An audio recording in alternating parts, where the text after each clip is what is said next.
नमस्कार, आप देख रहे हैं गो न्यूज़ इंडिया। मैं हूं पंकज पचौरी और आज हम फिर हाजिर हैं कोविड का हमारा जो कवरेज चल रहा है उसको लेकर के कि इस पर क्या किया जाए। और एक बहुत बड़ा धर्म संकट इस समय हम सब के सामने है और वो ये है कि हमको नेगेटिव होना चाहिए या पॉजिटिव होना चाहिए। अगर आप नेगेटिव होते हैं तो इसका मतलब आप कोरोना से बचे हुए हैं, अगर आप पॉजिटिव होते हैं तो इसका मतलब आपको कोरोना हो गया है। लेकिन सरकार हमारी लगातार ये कह रही है, प्रधानमंत्री लगातार ये कह रहे हैं कि बी पॉजिटिव।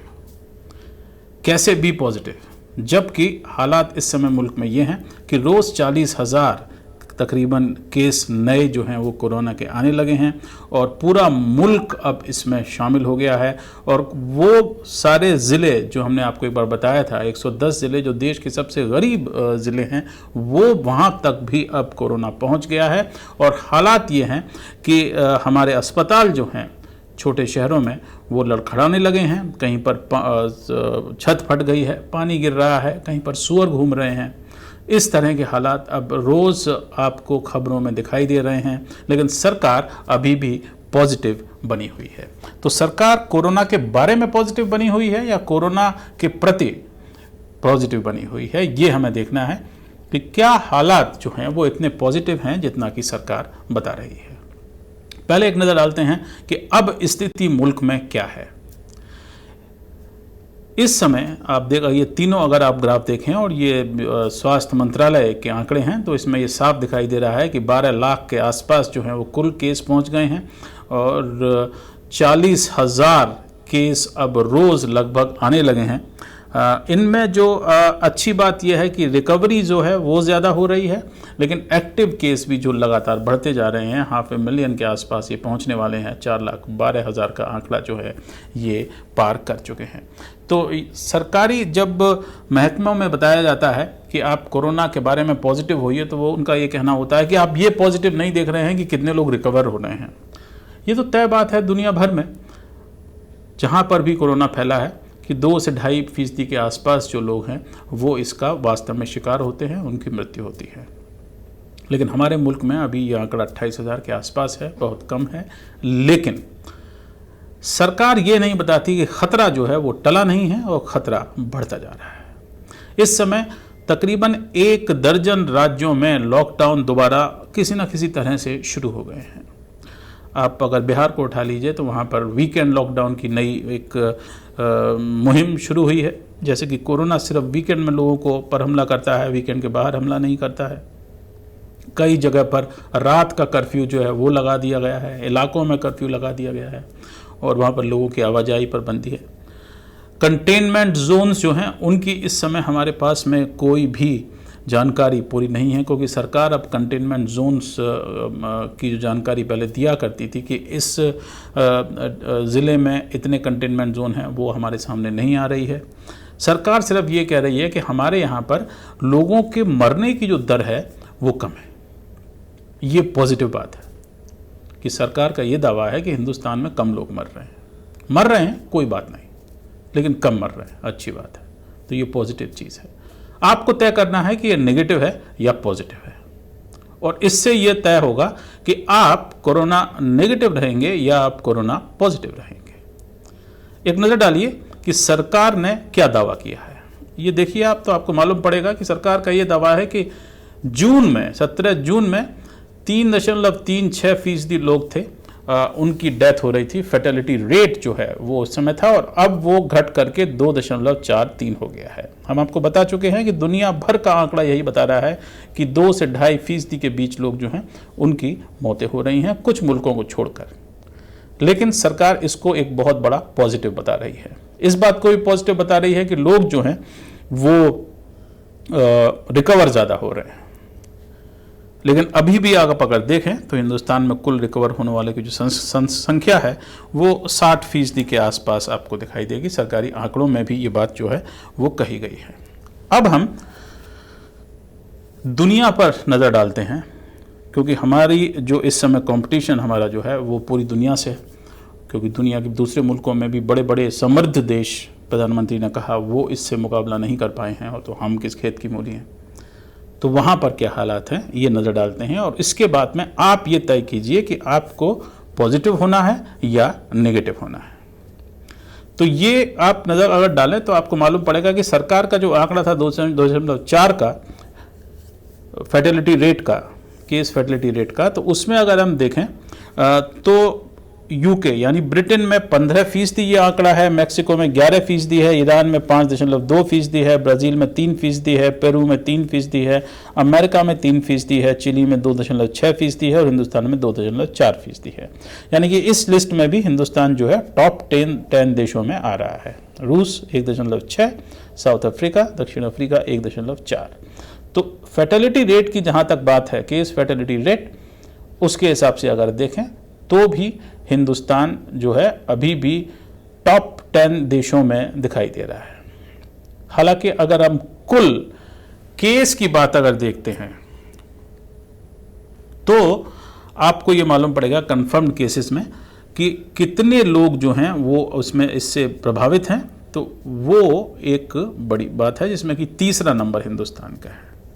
अब ये देखिए कि टेस्ट कंडक्टेड पर कंफर्म्ड केस, कि जिन लोगों के ऊपर टेस्ट किया गया और उसमें कितने कंफर्म्ड निकले, ये आंकड़ा जो है ये बहुत ही दिलचस्प है और इसे आप बड़े ढंग से देख सकते हैं। हिंदुस्तान में 9.7 है, ये 7 दिन का एवरेज है, इसलिए ये डेसिमल्स में है।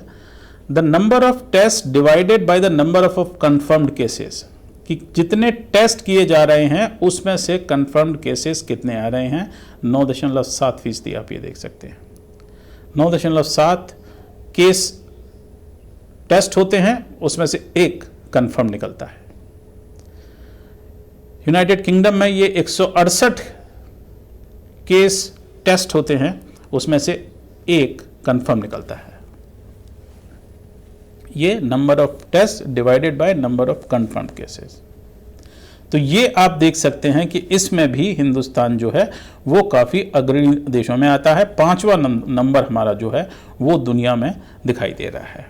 आगे बढ़ते हैं तो आप आगे आपको मालूम पड़ेगा कि अब ये हम देखते हैं कि वास्तव में स्थिति जो है वो क्या है, और वो स्थिति आपको मालूम पड़ेगी इससे कि share of daily test that are positive, ये आप दूसरी तरफ से देख सकते हैं। तो शेयर जो देखिए तो 10% जो केसेस हैं, रोलिंग 7 दिन का एवरेज है ये।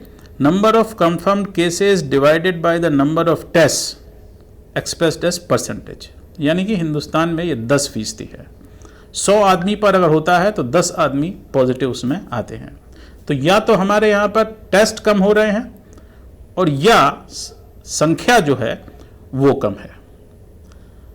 और आप समझ सकते हैं कि जैसे ही हम टेस्ट अगर बढ़ाएंगे, अभी तकरीबन 1 लाख के आसपास टेस्ट जो है वो होने लगे हैं एक दिन में, तो आप समझ सकते हैं कि रोज़ वही उसका अगर आप एवरेज अगर आप देखते हैं तो आपको मालूम पड़ेगा कि 40,000 के आसपास जो लोग जो हैं वो अब रोज़ पॉजिटिव सामने आने लगे हैं, और ये पिछले 3 हफ्ते से लगातार संख्या इसी पर टिकी हुई है। इसका असर क्या है? इसका असर क्या है कि सरकार ये कह रही है कि वास्तव में काम किया गया है। कोरोना वॉरियर्स जिनको हम कहते हैं, लोग जो लगे हुए हैं इसमें, वो काफ़ी मेहनत कर रहे हैं लोगों को बचाने के लिए, और उसमें उनको अड़चनें भी आ रही हैं, लोगों को भी अड़चनें आ रही हैं। सरकार ने जिस तरह से काम किए हैं, जैसे कि आप समझ सकते हैं कि जीएसटी जो टैक्स है वो आपका जो हैंड सैनिटाइज़र है उसके ऊपर 18% है। इसके ऊपर हम खबर कर चुके हैं, आप वो न्यूज़ इंडिया पर जा सकते हैं, हमारी वेबसाइट पर देख सकते हैं कि एक तरफ सोने की खरीद पर जो जीएसटी है वो 3% है, लेकिन हैंड सैनिटाइज़र के ऊपर जो जीएसटी है वो 18% है, और जो ब्लड टेस्ट करने की किट होती है उसके ऊपर भी जीएसटी 12% है। तो ये अड़चनें हैं कि ये इसका जो इलाज है वो सरकार की मदद की वजह से काफ़ी महंगा है, क्योंकि सरकार ने इसके ऊपर टैक्स जो है वो काफ़ी ज़्यादा लगा रखा है। लेकिन इस सब का असर जो है वो आप देखेंगे तो मरने वालों की तादाद में वो आपको समझ में आएगा। और ये है आखिरी हमारा आज का ग्राफिक, जिसमें आप ये देख सकते हैं कि डेली न्यू कन्फर्म्ड डेथ्स में हिंदुस्तान जो है वो अभी भी नंबर 3 पर है। ब्राज़ील जो अमेरिका से थोड़ा आगे निकल गया है, अमेरिका, और उसके बाद हिंदुस्तान का नंबर है और उसके बाद में मैक्सिको का नंबर है, और बाकी जो मुल्क हैं उनमें मरने वालों की संख्या इतनी ज़्यादा रोज़ की नहीं है जितना कि हिंदुस्तान में है। यानी कि 3 नंबर पर हिंदुस्तान अभी भी चल रहा है। और कितने भी दावे सरकार करे कि हमने कोरोना पर विजय पा ली है, कई मंत्री जो हैं अपनी प्रेस कॉन्फ्रेंसेस में कहते हैं कि इंडिया हैज़ कॉन्कर्ड कोरोना, ये सब गलत है। कोरोना अभी भी है, अभी भी जो नए केसेस हैं उनकी तादाद तेज़ी से बढ़ रही है, और जैसे जैसे हम टेस्ट और ज़्यादा करते जाएंगे ये तादाद और बढ़ती जाएगी, ऐसे इम्कान हैं। और ये सब बातें हम इसमें भूल जाते हैं कि 15.5 लाख लोग 18 जनवरी से लेकर के 24 मार्च के बीच में हिंदुस्तान आए थे, और 15.5 लाख लोगों के वजह से आप समझ सकते हैं कि ये आंकड़ा हमारा 12 लाख तक पहुंच गया है। और अगर आप डिटेल्स इसकी देखें तो आप ये समझेंगे कि 1.3% लोग, यानी कि अगर 15 लाख लोग आए हैं तो कम से कम 20 लाख लोग सिर्फ उस एवरेज के हिसाब से, अगर सारी चीज़ों पर हम काबू कर सकते हैं तो वो उनको इन्फेक्ट कर सकते हैं। तो इसलिए ये जो आंकड़ा 12 का है, ये आप अगर इसका सिर्फ गणित के हिसाब लगाएं तो ये कोई 20 लाख के आसपास पहुंचेगा। और उस 20 लाख में से आप समझ सकते हैं कि मरने वालों की संख्या जो है वो 2 से 2.5% के बीच में होगी, जो हमारा करंट केस फैटिलिटी रेट इस समय है। अब समस्या ये है कि सारी बातें हमने आपको बता दो दी, और इसमें कई सारी नेगेटिव बातें भी हैं, लेकिन पॉजिटिव इसमें क्या है? जिस तरह के हालात हैं उसमें सरकार ये कहती है कि अगर आप नेगेटिव बात करते हैं तो आप राष्ट्रद्रोही हैं, एंटी नेशनल हैं। लेकिन समझदारी की बात यह है कि अगर आप सरकार के दावों के प्रति नेगेटिव हैं तो आप देश के प्रति पॉजिटिव हैं। इसको एक बार दोबारा सुन लीजिए। अगर आप दावों के खिलाफ हैं या दावों को आप नकारात्मक दृष्टि से देखते हैं तो आप पॉजिटिव हैं, क्योंकि इसमें ये नहीं है बात कि गिलास आधा भरा हुआ है और गिलास आधा खाली है। ये गिलास पूरा भरा हुआ होना चाहिए था। अगर हमने एहतियातन काम किए होते, जो 15.5 लाख लोग मुल्क में आए थे उनको क्वारंटाइन में रखा होता, और उनसे ही ये बाकी लाखों लोगों को जो फैला है ये नहीं फैल पाता सारा कोरोना का जो दुष्चक्र है। तो ये बातें जो हैं ये ध्यान में रखने लायक हैं कि इस समय नेगेटिव होना ही पॉजिटिव है। नेगेटिव आप कोरोना सा भी हैं तो आप पॉजिटिव हैं, ज़िंदगी में आपको बीमारी नहीं है। और नेगेटिव यदि आप कोरोना के प्रचार के बारे में हैं तो भी आप पॉजिटिव हैं। और इसकी सबसे बड़ी बानगी वर्ल्ड हेल्थ ऑर्गेनाइजेशन ने नए वीडियो जारी किए हैं जिनमें बताया गया है आपको कि आप कैसे कोरोना से बच सकते हैं। आप ये भी देख सकते हैं कि अगर आपको कोरोना हो जाता है तो आप घर पर रहिए, सेल्फ आइसोलेट कीजिए, दूसरों से उठा बैठक मत कीजिए, बाहर मत निकलिए और डॉक्टर से बात कीजिए। अगर घर में किसी व्यक्ति को हो रहा है तो उसमें मेडिकल एडवाइस लीजिए और आपकी जो लोकल लोग हैं उनसे बात कीजिए। गोल्डन रूल ये है, अपने हाथ लगातार धोते रहिए, साफ कीजिए, स्वस्थ रहिए, एक्सरसाइज कीजिए, अच्छा खाना खाइए और हमेशा साफ सफाई के अलावा मास्क लगाए रखिए। और जो अनर्गल आना जाना बाहर घूमना फिरना है उस पर थोड़ा अंकुश लगाइए, तभी आप कोरोना नेगेटिव होंगे। और ये एक बहुत पॉजिटिव बात होगी आपके लिए भी, मुल्क के लिए भी, कि आप कोरोना नेगेटिव हैं। क्योंकि जब तक ये बीमारी है तब तक हमारी अर्थव्यवस्था रफ्तार दोबारा नहीं पकड़ सकती, और अब इस तरह के इम्कान हैं कि अर्थव्यवस्था जो है, हमारी जीडीपी जो है, उसकी ग्रोथ जो है 15% जो है वो कम हो सकती है। तो उसके लिए भी जिम्मेदारी आपकी है, क्योंकि सरकार सिर्फ अपने दावे पेश करेगी हम ठीक ठाक कर रहे हैं, उतने लोग देश में नहीं मर रहे हैं जितने मरने चाहिए थे, जो कि एक बहुत ही नकारात्मक चीज़ है। आप तभी पॉजिटिव हो पाएंगे जब आप नेगेटिव रहें। कोरोना से नेगेटिव रखिए, अपने घर का ख्याल रखिए, अपने साथ के जो लोग हैं उनका ख्याल रखिए, हर तरह की एहतियात बरतिए, और यही सबसे बड़ा पॉजिटिव कदम आप कोरोना के बारे में उठा सकते हैं। हमारे वेबसाइट gonewsindia.com पर आप जा सकते हैं, ये सारी खबरें देख सकते हैं विस्तार से। हमारे यूट्यूब चैनल पर, फेसबुक पर, ट्विटर पर, इंस्टाग्राम पर आप सारी जानकारी ये पा सकते हैं कि किस तरह से आप कोरोना से बच सकते हैं। कोरोना से बचिए, नेगेटिव रहिए। नमस्कार।